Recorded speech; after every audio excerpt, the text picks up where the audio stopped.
Hi, I'm Scott. If you're new here, so am I. That's okay. But if you can do me a favor and watch this video until the end, it would really help my channel out. Hopefully, in doing so, you'll find me entertaining and may want to like this video, watch my other shorts and videos, and maybe subscribe to my channel to see where we can go together. Today, I want to talk to you about how I got into this hobby of balisong flipping. I'm not going to get into the history of what balisong flipping is, maybe in some later video. All you need to know is that these are very dull, high quality butterfly knives that people use to either do neat tricks with or practice handling them before beginning to carry sharp butterfly knives. As for me, I'll stick with the super dull knives and try to learn tricks on. So where did I start? I actually started with a 3D printer that my wife and I purchased and had stored in the garage unopened about 2 years ago. We decided to set it up and play around. My son has spent the last 6, 7 months playing with some inexpensive Amazon trainer. So when I printed something special for him, I decided to print up a trainer.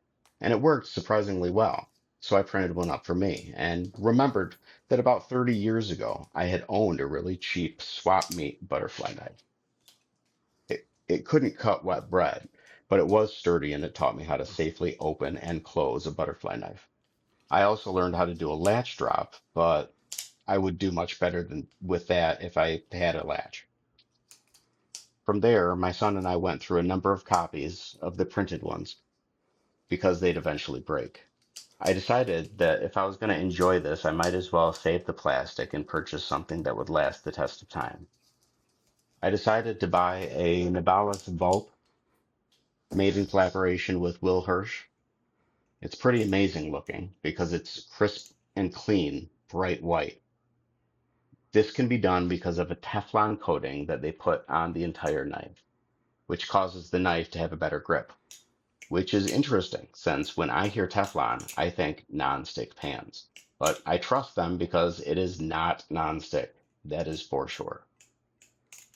Well, after a few drops on the tile floor, I decided that a plastic trainer did have its advantages. Number one, I do have a couple chips missing out of the Teflon coating on my vault. But also, the drops weren't usually what was causing the plastic knives to break, and the drops were much quieter with plastic than metal. So I also decided that it was a good idea to order a Squiddy U by Squid Industries out of California in the USA. This little guy got the slightest of mods to remind me when I was holding the bite handle or the safe handle. The safe handle is happy because it can't cut you. The bite handle is cranky because it can cut you. Even with a dull trainer, this is still a good practice to get into keeping. Plus, it makes it even less threatening looking, so I'm less likely to get uncomfortable using it in public.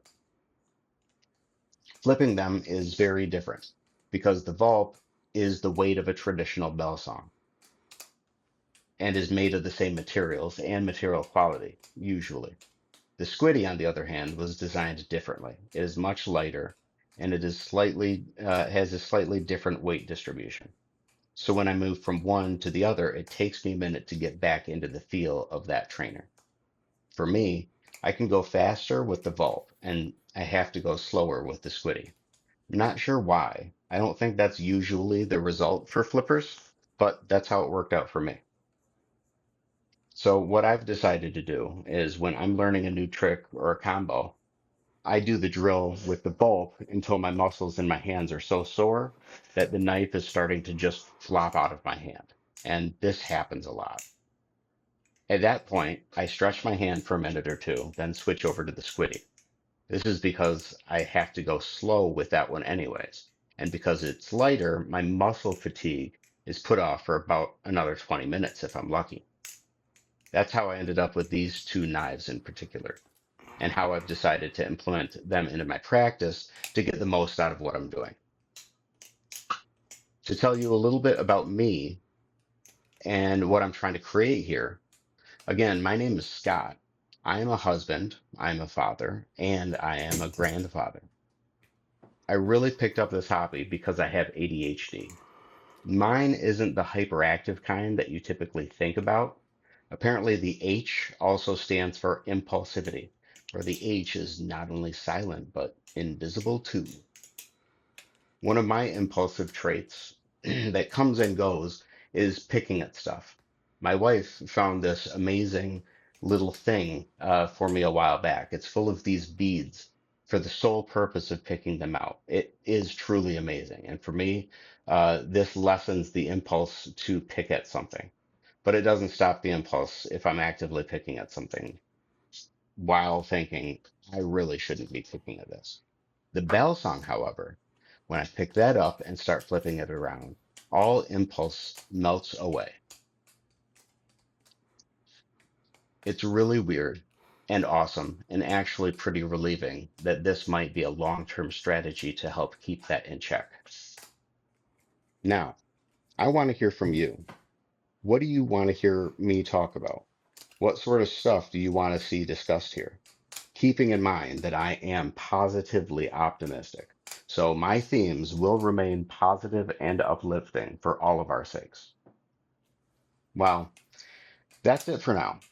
I would like to thank you so much for staying until the end of this video, as it does really help my channel, but more importantly, it means that you cared enough to listen, and I truly appreciate that. Thank you. Love you.